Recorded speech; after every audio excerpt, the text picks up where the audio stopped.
ఉదయాన్నే సూర్యభగవానుడు ఎంత అందంగా ఉంటాడో వినాయకుడు అంత అందంగా ఉంటాడట. సూర్యభగవానుడు అందంతో పోల్చడం ఏమిటండి? ఖచ్చితంగా 5 గంటలకు నిద్ర లేచి 5:30 నుంచి 6 గంటల వరకు బాల్కనీలో కూర్చుని ఆకాశం చూసే వాళ్ళకి అర్థమవుతుంది, తూర్పు దిక్కేసి చూస్తే.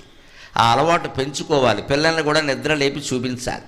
ముందు పెద్దవాళ్ళు చూస్తే పిల్లలు కూడా లేస్తారు. ఇవాళ చాలామందికి పట్టుకున్న జబ్బు ఏమిటంటే రాత్రి 1 గంట అయినా పడుకోవడం, పొద్దున 9 అయినా లేవరు. ఇదే పెద్ద శని ఇంటికి. మళ్ళీ మా దగ్గరికి వచ్చి కనకధార చదివితే డబ్బులు వస్తాయి, ఏమి రావు, జబ్బులు వస్తాయి. పో, నీ అలవాటు ఏది మార్చుకో, నీకు ఉపయోగపడే స్తోత్రం